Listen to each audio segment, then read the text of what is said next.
voudrais de prime abord m'incliner devant la mémoire de cet illustre disparu. À Tété, nous avons perdu un grand homme et un bâtisseur.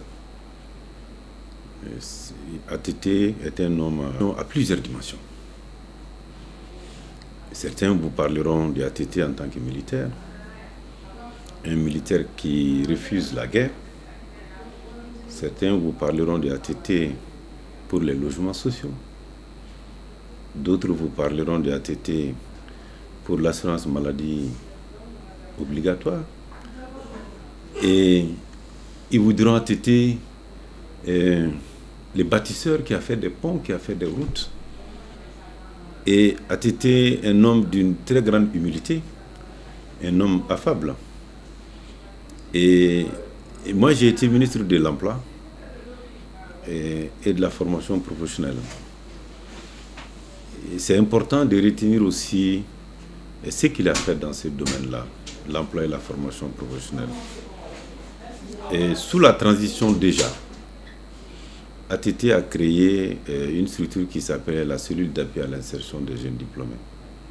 Ça veut dire que la problématique de la jeunesse, il l'a comprise très tôt et il a pris ça au sérieux. Et après, la cellule d'appui à l'insertion des jeunes diplômés a été supprimée à un moment. Et quand Tété est revenu, il a créé l'Agence pour la promotion de l'emploi des jeunes. Et chemin faisant, il s'est rendu compte qu'il y avait des difficultés pour financer l'emploi des jeunes. Il a créé la taxe emploi jeune. Et il a fait un programme emploi jeune qu'on appelle le PEJ. La jeunesse, c'est les questions d'emploi. Les questions d'emploi, c'est des questions de compétences. Et il s'est rendu compte qu'il y a un travail à faire par rapport au renforcement de l'employabilité des jeunes. Donc non seulement il y avait la PEJ, il y avait déjà les FAPA. Avec la taxe de la formation professionnelle qui était à 0,5%, Tété a mis ça à 2%.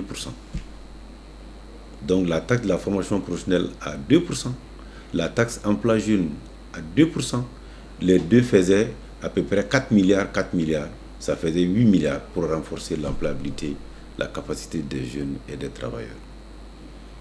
Et dans ce domaine, il a beaucoup travaillé et il a été un visionnaire par rapport à ce domaine-là, l'emploi et la formation professionnelle. Le programme de volontariat qu'il a créé, et les gens ont mis du temps avant de comprendre. Et c'est un programme qui est très important pour la jeunesse, parce que nous nous sommes rendus compte qu'au sortir des écoles de formation, les jeunes avaient cette difficulté d'avoir un lieu de stage. Il faut avoir des relations dans l'administration ou dans les structures privées pour bénéficier d'un stage. Le volontariat obligeait l'État à mettre les jeunes en stage. On a commencé avec 1000, on est allé à 2000, on est allé à 5000 jeunes. 5000 jeunes qu'on prend pendant une année, à qui on donne des indemnités de déplacement. À l'époque où vous étiez ministre de l'Emploi et de la formation professionnelle, oui, si je comprends. J'étais ministre de l'Emploi et de la formation professionnelle.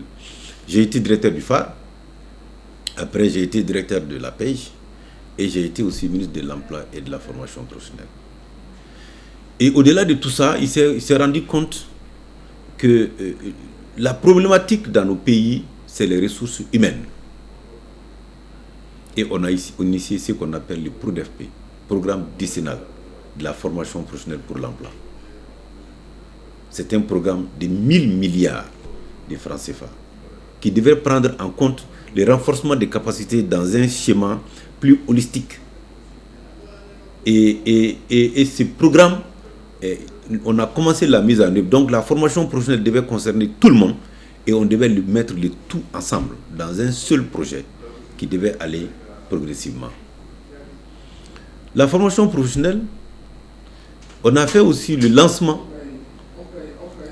la première rentrée de la formation professionnelle. Nous l'avons fait avec Tété. C'était à Djoliba. Comme pour dire aux gens que la formation professionnelle n'est pas une formation par défaut, que c'est une formation comme toutes les autres formations. Et que d'ailleurs, c'est cette formation qui génère moins de chômeurs que les autres formations. Donc non seulement les diplômés de l'éducation nationale étaient pris en charge dans les volontariats. Les gens qui n'avaient pas la chance d'aller à cette école-là, on les prenait dans le cadre de la formation professionnelle. Donc, on a structuré la formation professionnelle pour valoriser la formation professionnelle, qu'on comprenne que c'est aussi une formation comme les autres. Voilà ce que, dans mon domaine, l'emploi et la formation professionnelle, on peut retenir du monsieur que les gens appellent le grand défenseur ou le créateur des logements sociaux, l'amour, les ponts, les routes. Mais les gens oublient aussi ce domaine où il a fait des choses extraordinaires. Et c'est ce que moi je retiens du ATT. Un grand bâtisseur, un grand visionnaire, un homme affable. ATT prenait beaucoup de temps à écouter les gens. Et il s'enrichissait de cette écoute-là. Quelqu'un l'a dit, parmi les grands, il pouvait être grand. Avec les petits, il pouvait aussi être petit. D'abord, je tiens à présenter toutes mes condoléances à toute la nation malienne, à la famille de notre regretté président, Amadou Toumani Touré, qui est l'un des acteurs principaux de l'avènement de cette démocratie. Le Mali vient de perdre, en l'espace de 2 mois, un autre président qui a été, je le dirais, l'ami des enfants, mais les cousins aussi de tous les Maliens. Le Mali perd un grand homme qui, personnellement, j'avais connu lors d'une de ses visites surprise qu'il nous a effectuées, notamment dans mon quartier à Sévinoukoro, par rapport à l'établissement ou à la réhabilitation de notre terrain de sport. Personnellement, il était venu ce jour-là.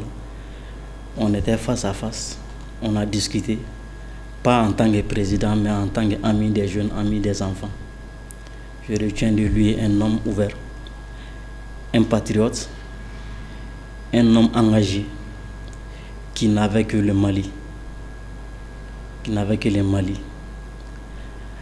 Et nous nous présentons vraiment toutes nos condoléances les plus émues.